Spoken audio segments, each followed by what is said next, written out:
Accrochez-vous, ça va être dégueulasse. Bon, alors imaginez, un milliardaire qui a violé et trafiqué des dizaines d'hommes mineurs pendant des années, et qui a continué à recevoir des présidents, des princes, des PDG et des stars chez lui. Bienvenue sur Terre souveraine, on va parler d'Epstein. L'élite mondiale est épinglée. C'est le sujet brûlant. 3 millions de documents et photos ont été divulgués par le Department of Justice des United States. Donc là, on a du boulot. Pour la faire courte, Jeffrey Epstein, c'était un homme d'affaires, un milliardaire, un corrupteur, un trafiquant sexuel, violeur en série et un pédocriminel endurci.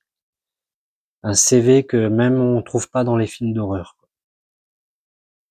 Donc ce monsieur, il avait une île, il faisait venir ses copains, il faisait des dégueulasseries avec les mineurs. De toute façon, vous savez, tout ce qui a été fait, on va pas vous faire des dessins.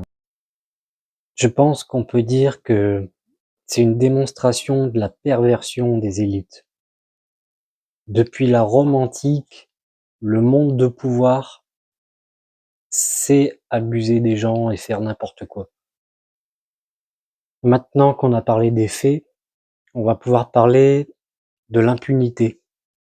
Parce que cette histoire d'Epstein, ça fait des années, ça fait depuis les années 2016, 2015, qu'il était en prison, il est mort en prison, ce monsieur, il est suicidé en prison, plutôt. Mais il n'y a rien eu. Il n'y a pas eu de scandale Epstein comme on aurait dit déjà depuis des années. Donc on va parler de l'impunité. Parce que ça sort maintenant et le narratif a été maîtrisé de A à Z depuis le début. Ils savaient le cacher depuis le début. Ils ont su le divulguer aussi quand c'est sorti. Ça n'a pas été fait n'importe comment. Donc ils ont caché les faits.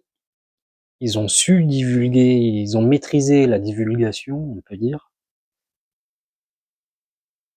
Donc, il y a un truc là que ça pourra pas faire scandale, cette histoire. Ça touche trop de monde, le réseau est trop énorme. À part un ou deux qui démissionnent, mais sans importance, il va rien se passer. C'est grave. Vous savez pourquoi il va rien se passer? C'est comme avec Macron. À chaque scandale, à chaque grosse histoire qui sort, on se dit c'est bon, Macron là c'est la fin. C'est terminé pour lui. Il pourra pas se relever. Bah regardez, il est encore là et pour un moment encore. C'est l'impuissance acquise.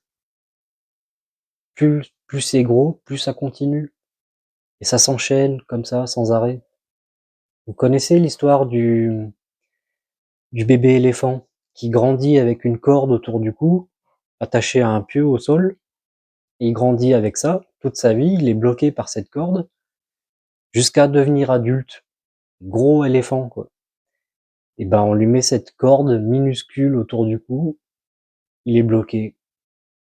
C'est l'impuissance acquise, parce qu'il a grandi avec le fait d'être bloqué à cause de la corde. Et nous, les années passent, les scandales passent, mais il n'y a rien. Donc je dis pas qu'il faut pas gueuler, je dis pas qu'il faut se soumettre ou... Non, il faut rester en colère, il faut être vigilant et...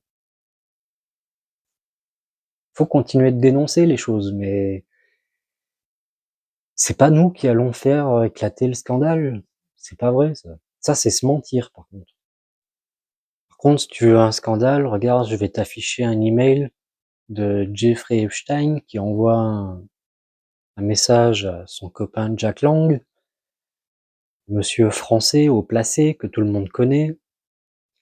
Il lui demande dans cet email si l'enfant doit être initié à une religion, est-ce qu'il doit être testé? Testé de quoi? À quelle fréquence il doit être testé? C'est des questions étrange quand même. En fait, Jeffrey préparait des enfants pour ses copains, pour qu'ils fassent des choses avec. C'est formidable. Et le comble avec ce Jack Lang, c'est que il devrait être devant un juge, pas sur BFM, sur tous les plateaux, en train de se défendre, ce mec. Qu'est-ce qu'il fout à la télé? Qu'est-ce qu'il fout à la télé encore? Il n'y en a pas un qui va lui dire mec, t'as déconné il y a quelques années là. Il faudrait peut-être payer là pour ce que t'as fait. Mais non. Je sais pas si vous avez vu, mais en France, ils ont tellement peur de l'explosion avec ça. Ils sont en train de dire, ça y est, c'est les Russes. Ah oui, ça y est. Je viens de voir l'info passer là. Il y a une connivence russe quelque part. De toute façon, c'est soit les Russes, soit l'extrême droite. Hein. Il n'y a pas bien le choix. C'est eux les méchants du monde. Donc, ça sera les Russes pour cette fois. On va voir ce qu'ils en disent quand même. Avec cette affaire, on a quand même une bonne nouvelle. Enfin, ça dépend. Il y a l'histoire d'un nom qui est sorti, que tout le monde connaît en France aussi. Dieudonné. Ouais. Dieudonné Mbala Mbala. Son nom est sorti dans les dossiers, mais pas pour ce que vous croyez. En fait, je vous explique l'histoire. C'est madame de Rothschild, là, qui écrit un email à Jeffrey Epstein. Il me semble que c'est en 2013. Elle dit dans cet email que en France, il y a un homme politique qui parle des juifs et de l'argent, qui a trop de vues et qui a un discours qui plaît pas du tout, mais qui est très suivi. Donc elle demande à Epstein de régler son cas, de faire quelque chose. C'était en 2013. Et quelques semaines après, Dieudo est interdit de spectacle dans toute la France, censuré partout, interdit de télé, blacklisté. C'est ça le gros du scandale pour moi. Là, on est vraiment dans le fond du fond. Des puissances comme ça, Madame de Rothschild, qui était la patronne, l'ex-patronne à Macron avant, faut pas l'oublier ça. C'est elle qui a ordonné de faire taire Dieudo en France quand même, via le réseau Epstein. Si c'est pas une dinguerie ça. Donc là, Dieudo, il est fou. Tout s'éclaircit tout d'un coup là. Il comprend tout ce qui se passe depuis des années. C'est maintenant que ça s'éclaircit. Pour moi, c'est un peu la bonne nouvelle parce que ça pouvait pas venir que d'une personne. Manuel Valls, qu'est-ce qu'il en avait à foutre de Dieudo? Ça venait de vraiment loin là-haut. On comprend mieux les choses aussi. Voilà pour ce petit résumé de la situation. En tant que complotiste, on est les seuls à parler d'Epstein apparemment. Hein. Tous ceux qui en parlent sur les réseaux, qui n'ont pas une grosse chaîne d'infos, sont traités de complotistes. Mais c'est pas grave, ça, on a l'habitude. Regardez cette image.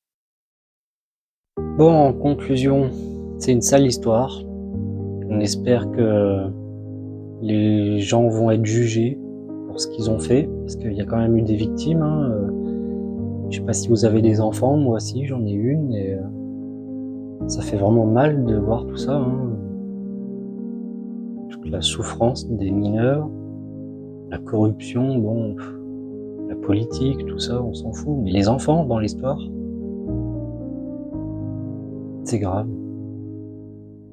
Vous étiez sur Terre Souveraine. Merci d'avoir regardé, abonnez-vous. À bientôt.